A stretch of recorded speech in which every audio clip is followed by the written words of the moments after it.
My name is Ali Salman, and I'm Executive Director of Prime. It's an economic policy think tank. In this meeting today, we are joined by Dr. Mahmood Khalid, who is a Senior Research Economist at PIDE, and also is Executive Director of CPEC Center of Excellence. Also Taha Adil. Taha Adil is Research Economist at Prime. So basically, the purpose of today's meeting is to present a latest issue of Prime Plus. It is a quarterly publication which Prime has been producing, tracking the indicators on Pakistan's economic prosperity. In particular, this issue is tracking on the basis of what we consider 6 important pillars of economic prosperity, and looking at last year, the year of 2022, and see how far we have progressed or reversed on that journey of prosperity. We will be also reviewing the macroeconomic indicators, and we will be then opening up a discussion. So the format is that Taha is going to speak first, and then I'm going to request Mahmood Khalid Saab to comment on the report or in general share his thoughts, and then we will have a follow-up on discussion. So Taha, I'm handing over the mic to you, please. Okay. Let me... Okay.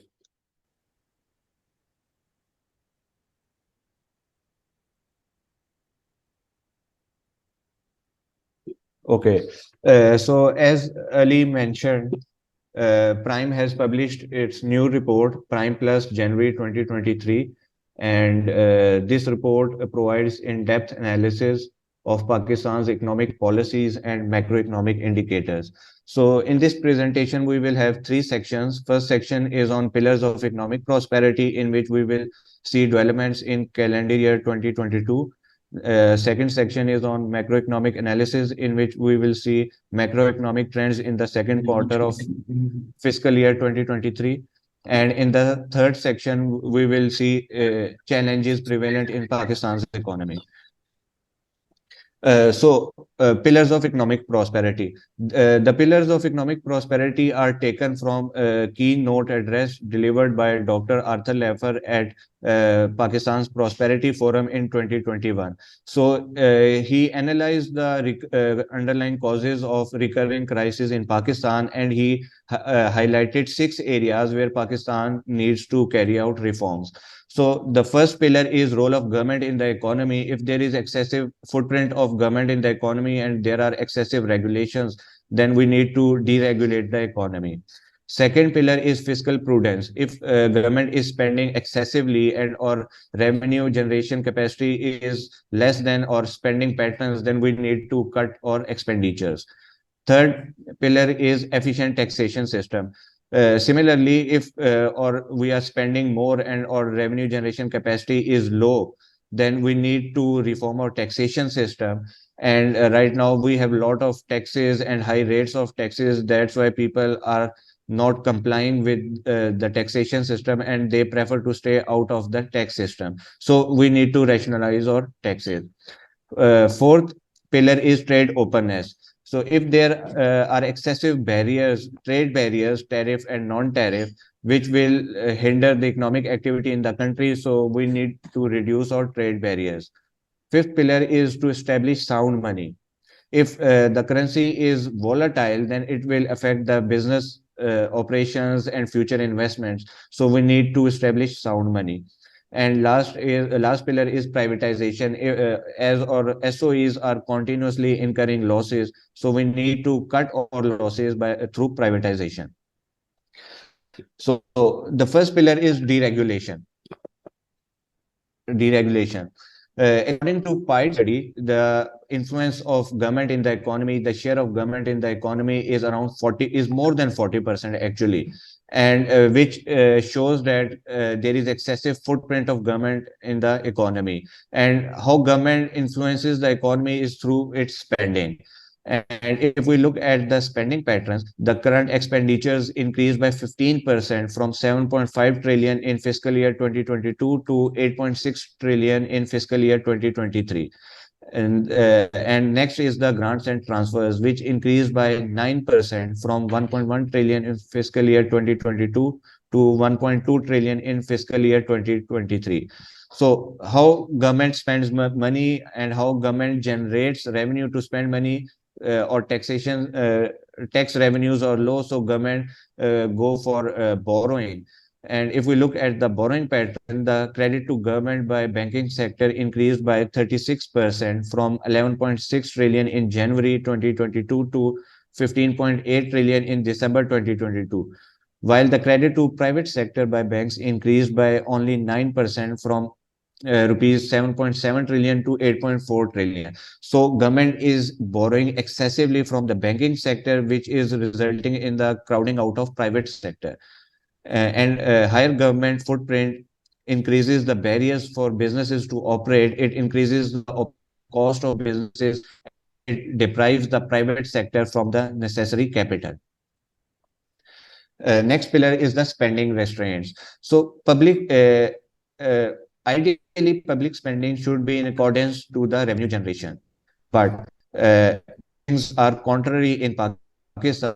Fiscal year 2022, total expenditures as a percentage of GDP was around 20%, and in which current expenditures are of 17.2% and development expenditures are of 2.5%. So our major expenditures are recurring and its current expenditures, whereas we are spending so little on the development side. Another prominent feature of or spending is untargeted and unbudgeted subsidies. So in January, government gave 286 billion petroleum subsidy. In October, government announced 110 billion subsidy to the export sector. It announced 1.8 trillion agriculture package in October. On one hand, we are running deficits, and on the other side, we government is continuously giving untargeted and unbudgeted subsidies. Resultantly, we run fiscal deficits, and last year our budget deficit stood at 7.9% of GDP. Excessive spending along with untargeted subsidies led to higher accumulation of debt and suspension of the IMF program. Next pillar is the rationalization of taxes. So, according to Dr. Arthur, taxes act like disincentives. Higher the tax rates, lower will be the revenue generation, and higher will be the tax evasion. So, if we look at the taxation system of Pakistan, it is highly skewed towards indirect taxes. 37% of revenues are from direct taxes, and 63% of revenues are from indirect taxes. And if we look into the indirect taxes, 66% of indirect taxes come from sales tax, whose incidence is greater on lower incomes. So this is the overall problem that we are inclined towards indirect taxes. And to cover the expenditure requirements, government imposes new taxes. And 2022, for this current fiscal year, government imposed super tax on income greater than 150 million rupees. It changed the slabs for salaried income with effective tax rate up to 30%. Fixed sales tax was levied on the retailers, but government was unable to implement that. Then government raised the petroleum development levy limit up to 50 rupees per liter.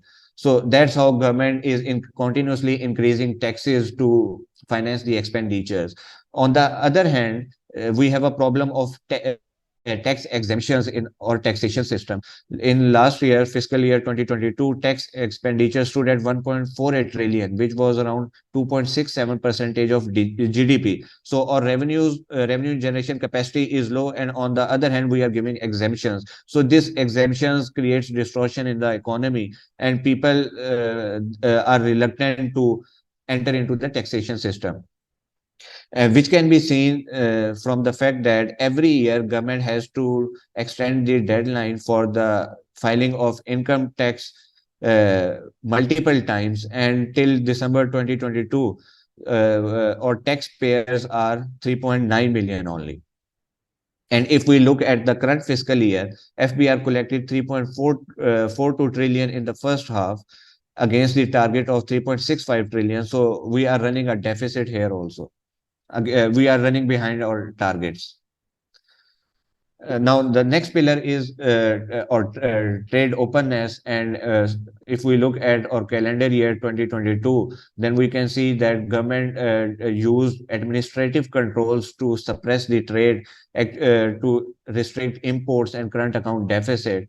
And in April 2022, State Bank imposed 100% cash margin requirement to restrict imports. In May 2022, government imposed ban on the imports of 33 categories of goods comprising 860 tariff lines by declaring them non-essentials or luxury items.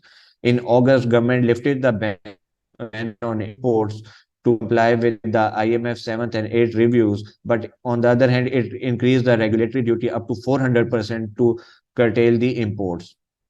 Moreover, State Bank also took some decisions to curtail imports. It increased the rates of export financing scheme and long-term fixed financing and linked them to the policy rate. So markup rate for both EFS and long-term fixed facility was increased from 7% to 13%. Resultantly, due to all these administrative controls, our current account government was able to bring down current account deficit from $8.3 billion in the first half of calendar year 2022 to $3.1 billion in the second half. So the fifth pillar is to establish sound money. What sound money implies is that we need to have a stable currency market.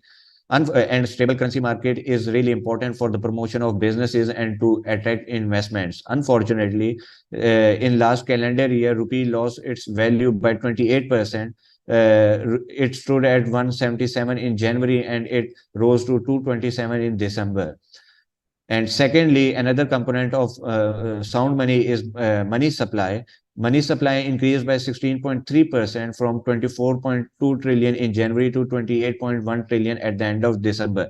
So monetary expansion also contributes to inflation. And this is one of the reasons that because we are unable to control inflation in Pakistan. Another component of sound money is exchange rate. And if we look at calendar year 2022, we can see that exchange rate experienced significant distortions, and it is widely believed that government was actually managing the exchange rate. And the result of that management was three exchange rates existed in Pakistan. There was interbank rate, then there was open market rate at which dollar was not available, and then there was black market rate at which dollar was actually being traded. So this government's intervention resulted into all these kinds of distortions. The next pillar is privatization. At the moment, Pakistan has 212 state-owned enterprises, 85 are commercial, 44 are non-commercial, and 83 are subsidiaries of commercial. Unfortunately, state-owned enterprises continue to incur losses in Pakistan, and government failed to cut losses by minimizing the losses. Total losses of SOEs, according to government estimate in 2019, was around 143 billion, and new estimates are not publicly available. And accumulation of debt till May 2022 was around 1.74 trillion. Every year in budget, government intends to collect revenues in the form of privatization. In fiscal year 2022, government intended to collect 252 billion rupees. In this fiscal year, government intends to generate 96 billion rupees from privatization. But in last couple of years, not a single entity has been privatized. So these are the six main pillars, and I have told you the developments in all these six pillars. The next section is on the macroeconomic indicators, and in this section we will see the quarterly performance of macroeconomic indicators in the second quarter of fiscal year 2023. So the most important macroeconomic indicator is inflation, and government is struggling a lot to restrict inflation because it results because people are continuously experiencing fall in purchasing power and difficulty to maintain their standards of living.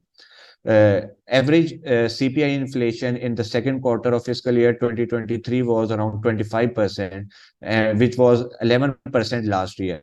And if we look at SPI, it was 26% in second quarter as compared to 18% last year. And wholesale price index was 29% in the second quarter as compared to 25% last year. And if we look at some commodities, food prices increased by 5.5% in the second quarter, electricity prices increased by 80%, whereas petroleum prices declined by 14% in the second quarter. Next, we have a fiscal sector, and in fiscal sector, we will look into the revenue collection. In the second quarter of fiscal year 2023, government collected around 1.8 trillion rupees as compared to 1.5 trillion last year. So our tax revenues increased by 19%. And FBR collected 3.4 trillion in the first half of fiscal year 2023 as compared to the target of 3.65 trillion. So we are having a shortfall of around 250 billion rupees. When our revenues are less than our expenditure requirements, then government borrows money from two sources. If government is borrowing domestically, then we have two sources: State Bank of Pakistan and commercial banks. Although government is under IMF program not directly borrowing from State Bank, so we have only commercial banks. So if we look at the performance in the second quarter, total borrowing decreased by 0.2%, which is around 44 billion rupees in the second quarter of fiscal year. In the 2 months, October and November of the second quarter of fiscal year 2023, as compared to an increase of 1.2% last year. And borrowing from State Bank decreased by 18%, around 1 trillion rupees in 2 months of second quarter, as compared to an increase of 14% last year. And borrowing from commercial banks actually increased by 7%, which is 992 billion rupees in the 2 months of second quarter, as compared to the decrease of 5% last year. So government is actually borrowing from commercial banks to fulfill expenditure requirements. Now, when government borrows money, then it results in the accumulation of debt. And public debt has two components: domestic debt and external debt. Right now, the total public debt in the second quarter of fiscal year 2023, total public debt increased by 3%, which is around 1.5 trillion in the 2 months of second quarter, as compared to an increase of 1.7% last year. And our total debt stood at 51 trillion till November 2022. If we look at the domestic component, domestic debt increased by 4.7%, which is around 1.5 trillion in the 2 months of second quarter of fiscal year 2023, as compared to an increase of 1.5% last year. And domestic debt stood at 32.9 trillion. On the external side, government borrowing increased by 0.7%, which is 100 billion rupees. As compared to 2% increase of 2% last year, and our external debt stood at 18 trillion rupees. Next indicator is foreign direct investment. FDI inflow of FDI to Pakistan slowed down due to global challenges and political instability in Pakistan. Net FDI declined by 75%, which is around $476 million in the second quarter of fiscal year 2023 as compared to last year.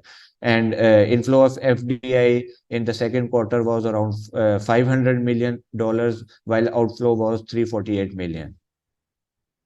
Next indicator is private sector borrowing from banks. So total private sector borrowing increased by 0.3%, which is around 21 billion rupees in the 2 months of second quarter of fiscal year 2023, as compared to an increase of 5% last year. So which shows that private sector borrowing has declined due to increase in policy rate actually.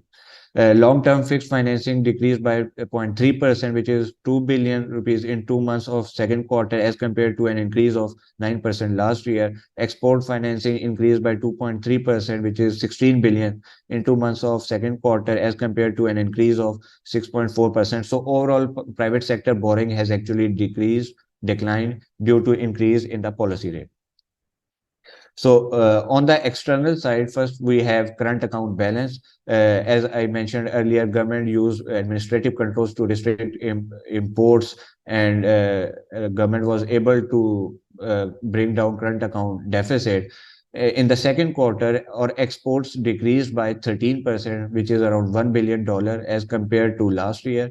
Our imports declined by 31%, which is $6.7 billion in the second quarter as compared to last year.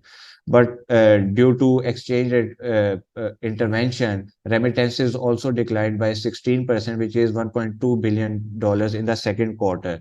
So fall in remittances actually shows that people prefer to bring remittances from informal banking channels as compared to formal banking channel. All these, due to all these administrative controls, government was able to bring down current account deficit by 78%, which is around $4.3 billion in the second quarter as compared to last year. And the total current account deficit in the first half of fiscal year 2023 stood at $3.5 billion. Next indicator is foreign exchange reserves. Forex declined by $12 billion at the end of second quarter of fiscal year 2023, or reserves stood at $17.6 billion at the end of December 2021, and it declined to $5.6 billion at the end of December 2022. Next indicator is exchange rate. In the second quarter, our currency depreciated by 27% as compared to the last year. Our exchange rate was 178 rupees at the end of December 21, and it depreciated to rupees 226 at the end of December 2022. So the main reasons behind currency devaluation was political instability in the country, depletion of foreign exchange reserves, slowdown in the economic activity due to floods and trade restrictions, and speculation regarding resumption of the IMF program. Now, coming to the business environment, it is a good indicator to show how our economy and businesses are going. So stock market is usually an indicator to represent business environment. KSE 100 index declined by around 4,000 points at the end of second quarter as compared to the last year. And KSE 100 declined by 690 points at the end of second quarter as compared to first quarter. So our stock market is actually representing fall in business conducive environment. Resultantly, market capitalization declined by 1.8%, which is around 1.2 trillion rupees in the second quarter as compared to last year. And the reason for deterioration in business environment are political instability, currency devaluation, and delay in the revival of IMF program. So in the third section, we will look into the challenges that government is facing right now. We have external challenges and domestic challenges. On the external front, we have global recession. So pandemic enforced disruptions and continuity of Russia-Ukraine war is likely to slow down the global economy, and subsequently the demand for Pakistani exports will also decline. Next problem that the world is facing right now is inflation, and countries throughout the world are facing hike in petroleum and food prices, and Pakistan is also facing problems from this side from global inflation. Another problem is balance of payment crisis. So right now we have higher commodity, food, and petroleum prices. So these hike in prices will contribute to current account deficit in the future, higher current account deficit in the future. And due to higher current account deficit and ever-growing debt servicing, we will continue to face pressure on our revenue, foreign exchange reserves, and we need to come up with foreign exchange to service our liabilities. On the domestic side, the most important challenge right now is political instability. Since the change in government, the coalition government remains unable to find strong ground and to carry out the much needed reforms. Then, due to floods and excessive government spending, it is expected that we are going to exceed our target of fiscal deficit. Another problem that is contributing significantly to fiscal imbalance is inefficient taxation system.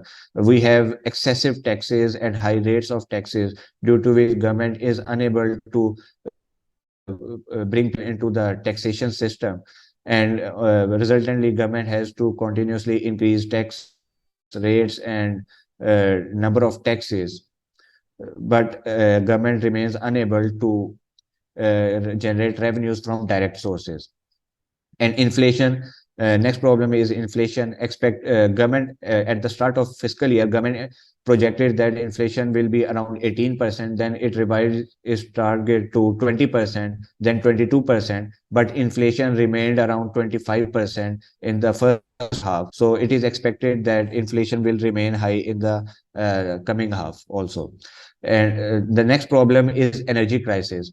So, due to depletion of foreign exchange reserves and hike in international petroleum prices, government is unable to procure required amount of petroleum products, and that is resulting in shortage of power, electricity and gas. So, the way forward. As I mentioned earlier, we need to carry out reforms in the 6 pillars of economic prosperity. So the first way forward is to reduce footprint of government in the economy, so that we can create space for the private sector to become the engine of growth. The next way forward is to cut government expenditures, so that we can achieve fiscal balance and move away from domestic borrowing, which is actually crowding out the private sector. To achieve fiscal balance, government needs to carry out reforms in the taxation system by reducing number and rates of taxes, so that we can broaden our tax base. On the external side, government use administrative controls to curtail current account deficit, but import substitution policy has never worked in Pakistan and around the globe. The government needs to open trade by reducing tariff and non-tariff barriers, to allow transfer of knowledge and technology, and to incentivize innovation in the domestic industry. And the next reform is government needs to control monetary expansion, because through borrowing, because it is one of the reasons behind inflation. Government also needs to let market forces determine the exchange rate, because we can see exchange rate management has resulted in the loss of billions of dollars in the past, according to PIDE study. At the last, we need to privatize loss-making state-owned enterprises, to reduce burden on the government and to reduce the pace of debt accumulation. Thank you. Okay, thank you so much, Taha, for a detailed presentation on the economic prosperity and looking at macroeconomic indicators. Now, I am going to request Mahmood Khalid Saab from PIDE, Senior Research Economist, to share his thoughts on the report, or generally on the issues which has been raised in the report. Thank you, Ali, and thank you, Taha, for a very nice presentation and sharing with me the report. I'm very sorry. Actually, I have not seen any of the previous volumes of the same report. So I'm not sure whether this is the first one, or have you also presented some other versions of the report? Is it the first one? No, this is the 5th edition. Actually, this is the 5th edition. So I'm very sorry, first of all, since I was not aware of the earlier report, so I could have connected the dots. But I would like to congratulate you and your team for coming out with this very nice document. And because the requirement of the economy is such that even quarter seems to be a very long time now, the people needs analysis and recommendations which are based on maybe a fortnightly or a weekly basis rather than quarter. But still, this is good. And when I see it among the other reports which are available to us in terms of understanding how things are moving, such as the Ministry of Finance quarterly report. So this is a good addition, especially when you are focusing on the pillars which you have identified as the ones which are linked with the economic prosperity. So this is something which one would like to see, that how the progress is being made in within these 6 areas of your interest. Since we are sort of questions as well, and you are one of our students, so you understand that we start off by reviewing the document from a perspective of giving suggestions for improvement. So one quick suggestion which comes out from going through this report, and as I've mentioned as well, that once I go through this report, I really don't feel the connectivity with the previous reports, as you have mentioned that this is the 5th report. So there must have been a report 1 year back in the same time frame. So one good thing could be that if in each report you can somewhat link with the predictions or analysis which you have presented in the previous quarterly report. So start off from there, so that some kind of a credibility is basically established, where you see that we have got a linkage in terms of your analysis, what you are suggesting, and how the government is actually moving forward. So because you know that normally the quarterly reports are kind of assessments both of the data and the policies.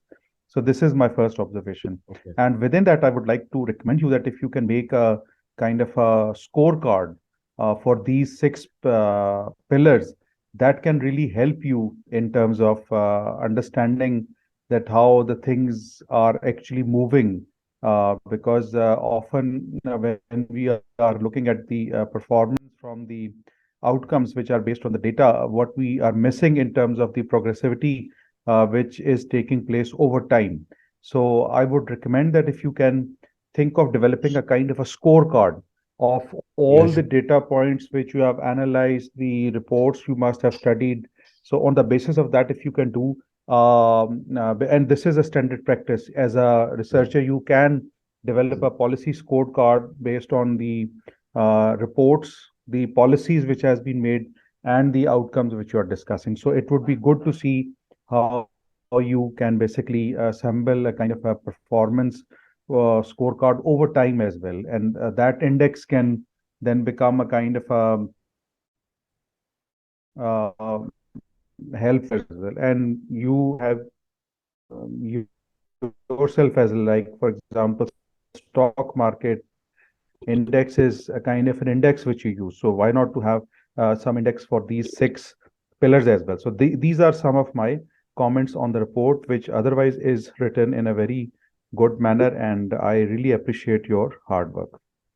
Now, coming to the state of the economy, most of the things you have mentioned are the right ones, but we at PIDE think that these are basically the outcomes. Often we are fixed in terms of what we see in front, and what we are unable to see or comment about the process through which all these things have basically come out.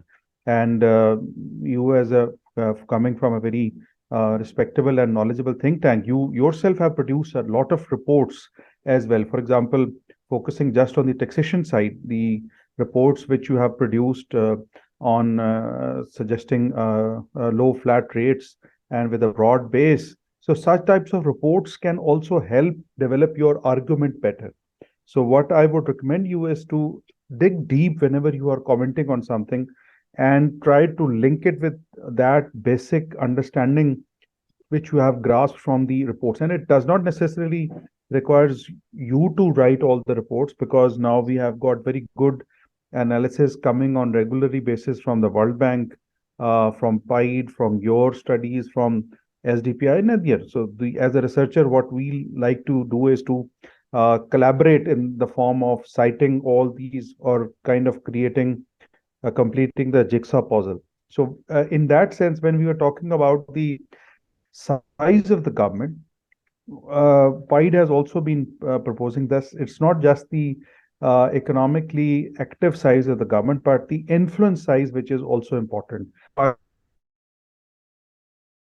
the next report think about it, that reduce the have sludge regulatory, and that is something which can help in terms of even managing the overall expenditures as well of the government, because expenditure model is not just the balanced budget.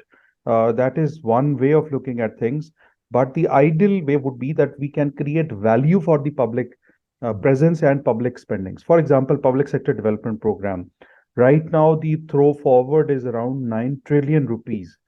So just imagine that we have got a liability of a project of projects running more than 1,000 actually, which is going to be, if the same amount which is allocated each year, around 500 billion, is going to take another 18 years to complete, if even if we don't start any new project. So the government expenditure has to be rethought, going beyond the balanced budget framework, where we are just focused in terms of the primary deficits to be equal to zero or somewhat surplus. We have to think about how what we are creating as value. And in fact, the Ministry of Finance had done some good exercises as well, but they were left in between. Like they did a small exercise, not small, but very big exercise in terms of having the zero-based budgeting model to be considered. In that they looked into each and every department, asked them that what are you trying to produce, and think about it as a starting from fresh and what would be the cost. But we never come to know about the outcome of that exercise. And most recently, now they have set up a lot of commissions as well. One is on the revenue, the second one is on the austerity, and there was another commission in the preceding governments as well. We really don't know that what are the outcomes in detailed manners. Even the Reforms Commission, which was headed by Ishrat Hussain, their recommendations, or the Pay and Pension Commission reports, the process is actually more complex in nature, which one has to see if we really want to come out of this mess. So this is from the expenditure side. And we have got anecdotal evidences as well, like you have mentioned about the subsidies being not targeted. There are other problems to it as well. For example, they don't have any sunset clause. It doesn't say that if a person or a particular entity or an activity, if it doesn't need anymore, so should you stop? Should there be a time frame which is going to end this ease of financing for them? But that is not there. And even it's not performance based. For example, the ones which are mentioned, such as the long-term fund facility and other subsidized credit schemes, they are not actually performance based. They are just based on your identification as a particular activity oriented sector or an entity. And that is something which really one has to see. On the taxation side, you have rightly mentioned that we have got an economy in which the people don't want to pay tax. But you have also mentioned the professor author that nobody likes to pay tax. It's very obvious. So everybody would like to avoid taxation. So there are compliance problems, but the approach of the FBR is also something which one has to see, that how they are looking into this issue. For example, the withholding taxes running more than 70% of the total direct tax collection, import base being used as the main driver for the revenue, the policy uncertainty where we are seeing a mini budget every 2 to 3 months and SROs on an unending basis. Then you have also talked about the exemptions or the tax expenditures. Let me add here that it's not just the because the tax expenditures are actually done for the year, fiscal year which has been completed. So if it is reported in the June 23rd economic survey, so that means it is pertaining to 21-22. So when you're doing the ratios, so what we try to do is to look into the tax collection of that particular year, not of the current year in which it is actually reported. It's a 1 year lag-based analysis which they do. So when in PIDE we calculated this figure, so it turned out to be around 46% of the revenue collected in 21-22. You just imagine that if you take away this tax exemptions by, let's say, half, so your revenues would increase by 1/4 without any efforts at all. And at the same time, there are no evaluations of whatever exemptions have been provided in others. On the trade openness, you have rightly mentioned that the government has been focusing on import restriction, but at the same time, they really don't understand the nature of this trade gap, and they have made policies which has actually led to these problems by themselves. They have basically not considered the cascading effects which has taken place, where the exports have been made more uncompetitive, where the inputs are basically subsidized, but the exports are actually not subsidized. So they like to get imports from outside in the name of exports, but they are producing it for the domestic markets. So finally, the challenges which you have presented are the ones which are faced by the economy. And unfortunately, we don't see any particular policy to combat it. Like, for example, you talked about the political instability. We really don't know that when this quagmire is going to solve. The fiscal imbalances, the way the governments are on a spending spree without any economic model at the back of it, and making policies on an ad hoc basis is something which is really worrisome. Energy crisis is going to further propel, because if under the IMF program we have to throw forward the actual cost, so then the demand is also going to shrink along with the cost of doing business going up. To conclude my talk, I would also recommend kind of a thing that you should also add a note on the inflation impact on the most vulnerable group among our society, because we are facing the inflation which is the highest in the last around 40-50 years. So just think about a family which was dependent on basic income support program, which is actually not inflation indexed. So that kind of a problem must be addressed at the very outset, because otherwise it can lead to even political unrest or a kind of a social movement which can further derail the way economy is actually running. So in the end, I would again like to congratulate Prime and you for coming out with this report. And I'm sure that as the time passes by, this report is going to further improve and make its way into those which are looking forward for analysis and incorporation in the reports. Thank you very much. Thank you so much, Mahmood Saab. This was extremely enlightening to hear from you, and very valuable comments. I think both on the format and also on the analysis. I agree that the report definitely would benefit from linking with other reports and also sort of adding the explanation. एक जो अभी आप कह रहे थे ना, इसके अंदर बजटिंग के ऊपर आप कह रहे थे, I just want to sort of push thought on that. कि I agree कि वो जो बैलेंस बजट है वो ज़रा एक खास फ्रेमवर्क से आ रहा है, and probably there will be issues अगर हम बैलेंस बजट में टैक्स को और बढ़ाकर बैलेंस करना चाहें तो बैलेंस बजट का पूरा जो स्पिरिट है वो क्वेश्चन हो जाएगी. आपने जीरो बेस्ड बजटिंग की बात भी की. मेरा अपना एक काफी पुरानी एक स्टडी है जो मैंने एक डिस्ट्रिक्ट जेल में हेल्थ बजट के ऊपर की थी. I wish कि वो भी स्टडी कहीं से अवेलेबल हो जाए. It was about 15 years ago.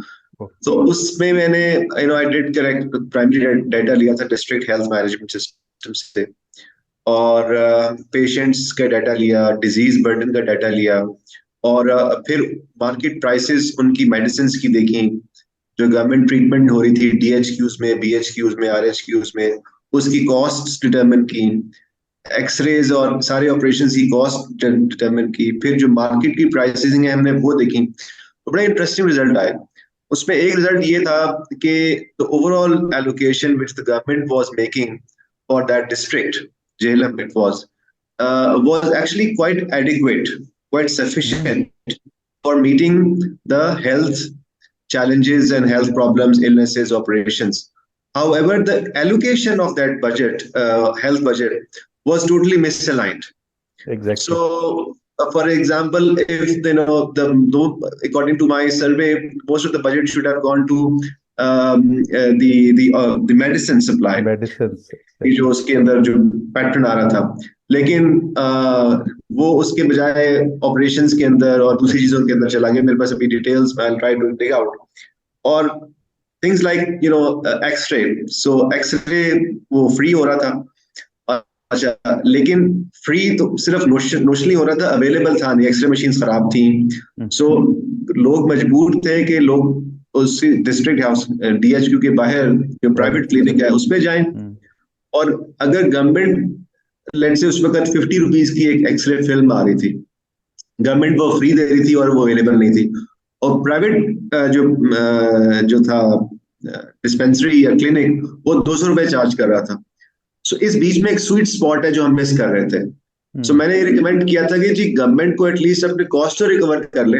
अगर कॉस्ट रिकवर कर लेगी तो एक तो एक श्योरिटी हो जाएगी कि जो जो मरीज आ रहे हैं वो जाहिर है वहां पर चीज अवेलेबल होगी, कुछ कॉस्ट उसमें जाएगी, कुछ लोग उसमें जाएंगे। दूसरा ये कि सो अभी तो वो 50 रुपए से 0 रुपए पर कुछ भी नहीं है, 50 रुपए गवर्नमेंट नहीं मान रही और प्राइवेट सेक्टर वो ले रहा है, तो आउट ऑफ पॉकेट आपका बहुत सिग्निफिकेंट उसका वो चला जाता है।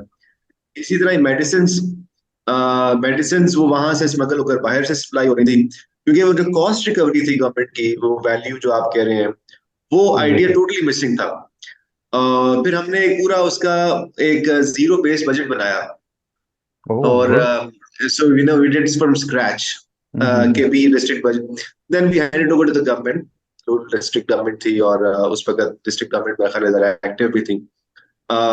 उस पर इम्प्लीमेंट नहीं हुआ, यानी वो वज़ारे की सिफारिशात उस पर रह गई, क्योंकि वो उसके लिए टोटली यानी कि वो इंक्रीमेंटल से आपको उस पर आना था उस फ्रेमवर्क में। It's a totally new way of thinking the budget. लेकिन आई वाज लाइक अमेज्ड कि जी आप वो 1 रुपया गवर्नमेंट ले रही थी उस वक्त टोकन फी, पर्ची। मैंने कहा था कि आप 1 रुपए के बजाय 10 रुपए ले लें। Patient would be happy to pay 10 rupees, happy to pay 50 rupees of X-ray from a government hospital instead of going to the dispensary, spending 200 rupees for a poor patient is a hell lot of money. So, लेकिन the important thing ये है कि allocation was sufficient, यानी अगर आप उसकी cost देखें treatment की, मेडिसिन की, government was not spending insufficiently. Government spending ठीक थी, लेकिन उसकी जो कॉस्टिंग, उसकी प्राइसिंग एंड एलोकेशन थी वो टोटली मिसअलाइंड थी उसके अंदर। So this is what I really feel now is the time, instead of focusing on a balanced budget thing, because there we are missing the actual issues. We should also think about how we can create values, how we can improve the system. जिसना अभी आपने बात की एक छोटे से district की, now the government is in a fix कि हमारा जो अभी हेल्थ फाइनेंसिंग मॉडल है, how to come out with that, क्योंकि वो इंश्योरेंस भी प्रोवाइड कर रही है, साथ में हमारे पास फाइनेंशियल सिस्टम भी चल रहा है, और उसके अंदर भी बहुत सारे प्रॉब्लम्स हैं कवरेज के और अंडर यूटिलाइजेशन के। सो द प्राइवेट सेक्टर जो है वो उसका main beneficiary, things like that. तो we need to do kind of one by one जो हमारी पब्लिक एंटिटीज हैं, और जैसा भी आपने कहा zero based budgeting, had the ministry of finance involved us in that exercise, तो we would have help them in terms of redefining the roles of the government जो हर एक एंटिटी की हैं, और उसको हम किस तरह कॉस्ट इफेक्टिवली मैनेज कर सकते हैं। गॉन आर द डेज के जिसमें हर चीज गवर्नमेंट ने खुद करनी है। गवर्नमेंट ने मतलब है कि जैसे हमारे वीसी साहब आजकल यूनिवर्सिटी की बसेस के बारे में बात करते हैं, तो the time has gone away कि जिसमें हर चीज हम अब खुद करें। The private sector can do it efficiently, where there are more jobs creation as well and lots of other things. तो वो we really need to also talk along with these imbalances that we have to start improving as well, क्योंकि imbalances would never go away until the problems are actually solved. And on that value of money idea from what will be the fiscally speaking या recommendations, ये तो हो गया ना, ठीक है, idea तो समझ आता है, लेकिन आपकी रिकमेंडेशन क्या है? अगर फिस्कल उस पे जाएं, सेटअप पे जाएं, हम कहते हैं कि जी डेफिसिट स्पेंडिंग से आप आ जाएं बैलेंस बजट पे, okay, we don't agree, but आपकी रिकमेंडेशन क्या होगी इन अ कॉन्क्रीट सेंस? एक फर्स्ट जो मतलब है कि मोस्ट इजी या लो हैंगिंग फ्रूट है, that is the public sector development program. हमने एक छोटा सा एनालिसिस किया है ऑनेस्टली डॉक्टर साहब। अगर आप you just imagine a project coming into planning commission at the stage of PC1 had a economic rate of return of let's say 25%, but once it is not provided with enough funds, इसकी cost escalate होती है, उसके scope के अंदर vision है, तो actually वो 25% rate of return goes into a negative 5% or 10% rate of return. So we are actually investing in a negative economic contribution for the public sector development program, which is actually being under progress for the time being. So even if you close down all the projects, so what we believe is that that's going to be more helpful. इसी तरीके से going one step above, जिस तरह हमारी बहुत सारी government की ministries के साथ अटैच डिपार्टमेंट्स हैं, तो हमें वहां से स्टार्ट करना चाहिए, क्योंकि जो अटैच डिपार्टमेंट्स हैं these are very far flung organs of the state के, जिनमें अगर कहीं पे कट लग भी जाता है तो बहुत ज्यादा हमारी फंक्शनिंग में फर्क नहीं पड़ता। जैसे मिसाल के तौर पे हम कहें कि जी हमारी जो ministry of science and technology के साथ 19 के करीब अटैच डिपार्टमेंट्स हैं, तो if we do analysis of all of them one by one, उसमें एक जो था वो था related to the housing qualities के, कराची से स्पेसिफिकली, मतलब दैट इज स्टेशन देयर, जिसमें वो देखते हैं कि जी हमारे जो हाउसिंग स्ट्रक्चर्स हैं are they good enough to withstand the weight और whatsoever. That is not needed anymore, क्योंकि अब वहाँ पे एक प्रोफेशनल बॉडीज हैं जो वेट करती हैं आपके सारे स्ट्रक्चर्स के and all other things, and the Karachi development authority is basically interested with that responsibility. तो उसको अगर आप बंद भी कर देंगे तो कोई फर्क नहीं पड़ेगा। तो व्हाट वी थिंक इज कि अगर आप फर्स्ट गो में जितनी भी मिनिस्ट्रीज, पहला पीएसडीपी है, सेकंड जितनी भी गवर्नमेंट डिपार्टमेंट्स हैं उनके साथ जो अटैच या ऑटोनमस बॉडीज हैं उनको आप जीरो बेस के ऊपर ले जाए, ask them to come out with their business models where they can really tell us कि how they can do their job best. अब वो खुद नहीं कर सकते तो let us do that job and we can help them in terms of redefining their role, how they can do things better and how they can be more professional. अब इसमें public assets भी आ जाएंगे, बहुत सारे ऐसे government offices हैं कि जिनके पास प्राइम जगहों के ऊपर लैंड्स मौजूद हैं, गवर्नमेंट की बिल्डिंग्स उनके पास मौजूद हैं, लेकिन उनके जो गोल्स हैं दे आर नॉट रिडंडेंट, वो अब उस तरह काम नहीं कर सकते। तो we can help them in terms of redefining their business models, और ये ग्रेजुअली वी कैन एक्सपैंड। और जिस तरह अभी आपने कहा ना कि you have picked health system in district Jhelum, ये इवन आपकी जो छोटी छोटी जुरिस्डिक्शंस हैं, फिस्कल जुरिस्डिक्शन जैसा सीडीए है, अगर हमें उसके साथ काम करने की इजाजत मिले तो हम we can think with them कि how they can improve their revenue stream and how they can improve their service delivery. Well there is lots to be done, और वो हर गवर्नमेंट के इंडिविजुअल लेवल के ऊपर, डिपार्टमेंट के ऊपर करने की जरूरत है, नॉट अ मैक्रो पिक्चर। तो गॉन आर द डेज के जिसमें हम रिफॉर्म्स के ऊपर भी हमने बात की, पब्लिक सेक्टर की हमने बंदों के ऊपर भी बात की, अब हमें बिजनेस मॉडल्स के ऊपर आना चाहिए कि जहां पे starting of with the autonomous bodies and attached departments which are supposed to provide a kind of a commercial activity under the guise of the governments, उसको हमें convert करने की जरूरत है into a business model framework के, जिससे फिर हम अपनी कम से कम रेवेन्यू स्ट्रीम थोड़ी सी इंप्रूव कर सकते हैं और साथ ही साथ हमारी सर्विस डिलीवरी भी इंप्रूव हो सकती है। Very helpful. Just a clarification, ये जो आप कह रहे थे पीएचडीपी को क्लोज करने के बारे में, आप कह रहे हैं कि एग्जिस्टिंग को क्लोज करें या नया ना शुरू करें?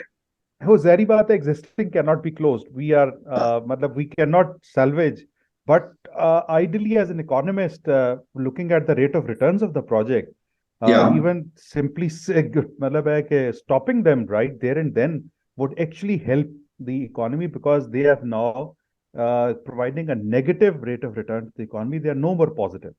So any funding is basically doing disservice to the economy rather than a positive service. Yeah. That's But a we are very working on important that. point. We are preparing a report on it, and soon it will be published. Then we will have some key figures as Data. well कि किन areas में ज्यादा हमारा economic dent है। I agree. I mean, intuitively, I totally agree with this thought process. But thank you for sharing that. Taha, you want to come back, or any of our participants here want to comment anything? Mahmood Sahab, thank you so much for your comments, and I will definitely look at the suggestions that you gave, and will definitely try to do analysis in more detail so that I can present a clearer picture with solid arguments. Thank you. Thank you. I think we can close this meeting. We have recorded it and we will still publish. It's okay, right, Mahmood Sahab? We can publish this on our websites and social media. Sure. So, and then we'll have, we hope that more people will attend or watch it.